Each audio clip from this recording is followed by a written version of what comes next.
Bonjour tout le monde, j'espère que vous allez bien. Votre chaîne Apprendre le français autrement est là pour vous aider à perfectionner la langue française. Donc n'oubliez pas de vous abonner sur la chaîne, de suivre nos cours et nos leçons, nos explications aussi. Et n'oubliez pas aussi que je vous aime tous. Pour découvrir de quoi s'agit-il, allez-y, suivez la vidéo jusqu'à la fin. Merci. Donc aujourd'hui, nous allons voir une nouvelle leçon. Il est question des registres littéraires, à la différence des registres de langue. Les registres de langue, donc le registre familier, le registre courant, soutenu et le registre argotique. Donc, ce sont les registres de langue. Aujourd'hui, nous allons voir les registres littéraires. Registre littéraire ou bien un ton appelé aussi tonalité et l'ambiance, l'effet, bien le sentiment qu'un auteur veut faire ressentir au lecteur ou bien qu'un auteur cherche à produire chez le lecteur à travers le ton de son livre, les thèmes abordés et le style. Donc c'est le sentiment ou bien l'effet ou bien l'ambiance qui se dégage d'un texte, l'impression qui se dégage d'un texte et que l'écrivain cherche à laisser chez son lecteur, chez le lecteur. Est-ce qu'il cherche à laisser un sentiment de tristesse, de malheur, d'angoisse, de bonheur? Donc, est-ce qu'il cherche à donc, amener le lecteur à réfléchir, à prendre position, etc. Donc, c'est le registre littéraire. Donc, le registre littéraire peut être soit pathétique, lyrique, réaliste, comique, épique, tragique, fantastique, polémique, etc. Nous avons plusieurs types de registres littéraires. Aujourd'hui, nous allons voir deux registres littéraires. Il est question du registre pathétique.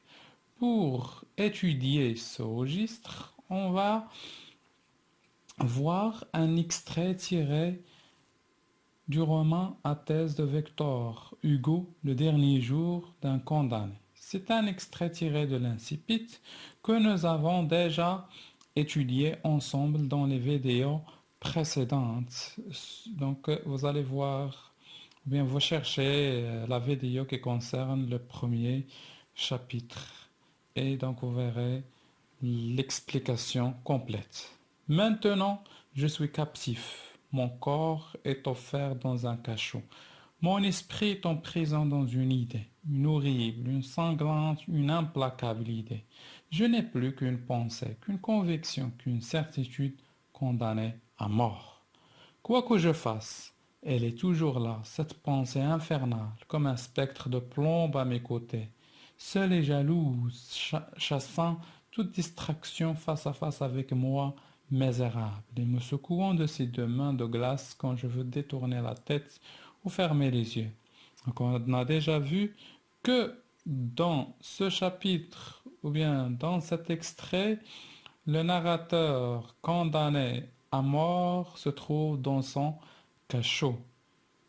Il souffre psychiquement et moralement de l'idée de sa condamnation à mort. Et donc là, si vous remarquez, les mots écrits, ou bien les mots écrits en une autre couleur, donc en bleu, comme captif, fer, un cachot, prison, une horrible, une sanglante, pensée infernale, un spectre misérable, renvoie au champ lexical de la souffrance, de l'emprisonnement, de la captivité et de la tristesse.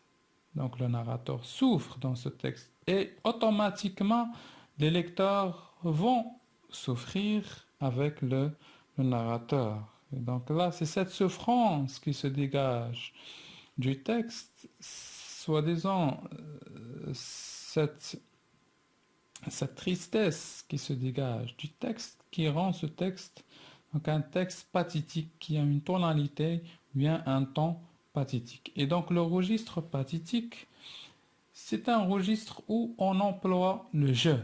plus la focalisation interne. On emploie aussi les interjections comme a, o, etc. Les champs lexicaux de la douleur, la tristesse, la souffrance, l'angoisse. Donc les champs lexicaux, المعاناة, الحزن, l'angoisse, القلق. Les figures de style renvoyant au champ lexical de la souffrance, comme par exemple la gradation, une horrible, une sanglante, une implacable idée. Ça renvoie à la souffrance du condamné. Une pensée infernale, donc la métaphore, la figure de style ici, donc ça renvoie à la souffrance du condamné, comme un spectre, la comparaison. Donc le condamné qui se trouve obsédé par l'idée de sa condamnation à mort et qui donc lui apparaît sous toutes les formes, comme un spectre, comme une femme, etc. Et donc là, comme définition, le registre pathétique, ça vient du grec, RRIA, pathène, c'est-à-dire souffrir, mu'anat, sert à émouvoir le lecteur et provoquer sa passion. Il cherche à provoquer la passion du lecteur, qui حاول shafaqa les lecteurs, les thèmes. Donc les thèmes, la difficulté de vivre, la souffrance, la vieillesse, la séparation, etc. Et donc les personnages, la plupart des personnages, ce sont des personnages qui sont victimes et orphelins, etc. Bon, donc le deuxième registre littéraire, le registre lyrique. On va prendre un texte extrait donc, du troisième acte, la scène 7, d'Edmond de Rostand, Cyrano de Bergerac. Roxane. Eh bien, si ce moment est venu pour nous deux, quel moment diriez-vous? Cyrano. Tous ceux qui me viendront, je vais vous les jeter en touffe, sans les mettre en bouquet. Je vous aime, j'étouffe. Je t'aime, je suis fou, je n'en peux plus, c'est trop. Ton nom est dans mon cœur comme dans un grelot. Et comme tout le temps Roxane je frissonne, tout le temps le grelot s'agite, si le nom sonne. De toi, je me souviens de tout, j'ai tout aimé. Je sais que l'an dernier un jour, le 12 mai, pour sortir le matin, tu changeas de coiffure. J'ai tellement pris pour clarté ta chevelure que comme lorsqu'on a trop fixé le soleil, on voit sur toute chose ensuite un rond vermeil, surtout quand j'ai quitté les feux dont tu m'inondes, mon regard ébloui pose des taches blondes. Roxane, d'une voix troublée, oui, c'est bien de l'amour. Et donc là, dans ce dialogue, dans cet extrait d'une pièce théâtrale, il est clair qu'il est question donc, d'un personnage qui déclare son amour.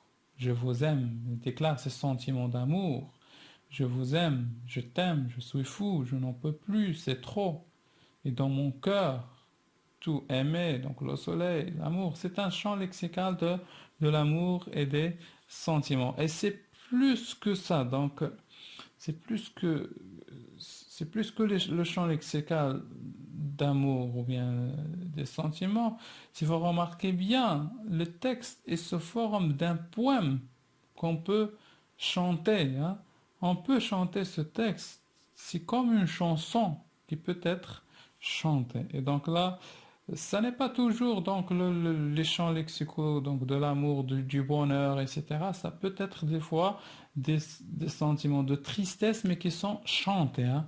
L'essentiel, c'est comme une chanson. On trouve beaucoup ce rythme des chansons, les phrases juxtaposées, les énumérations, etc. Et donc le registre lyrique, ses caractéristiques, nous avons les champs lexicaux des émotions, je t'aime, l'amour, etc. Des fois de la mélancolie, mais bien évidemment la mélancolie chantée. La forme expressive, donc le jeu il est impliqué, l'invitation des lecteurs à partager les ferveurs, à partager le bonheur, ou bien à partager donc les sentiments du narrateur des sentiments qui sont chantés. Les tournures exclamatives, les interrogatives, etc. Et donc, par définition, lyrique, c'est le chant d'un poète accompagné de sa lyre. Et donc, le chant, la chanson, ça vient de chanson, d'un poète. Le poète, c'est celui qui écrit des poèmes, accompagné de sa lyre. La lyre, c'est un instrument de musique. Par exemple, comme vous le voyez ici dans la photo, la lyre, donc c'est un instrument de musique avec laquelle on chante donc des chansons. Et donc, lyrique, ça vient de lire, hein, ça vient de chanson, chanter.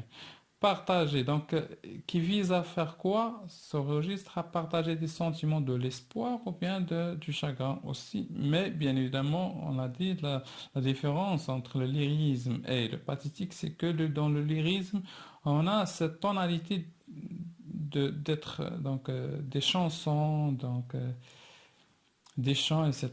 Donc les thèmes de l'amour, du souvenir, etc. Et bon, donc je vous remercie pour votre attention. N'oubliez pas de vous abonner sur la chaîne, de me visiter sur ma page Facebook. Si vous avez des questions, n'hésitez pas et n'oubliez pas aussi de laisser des commentaires.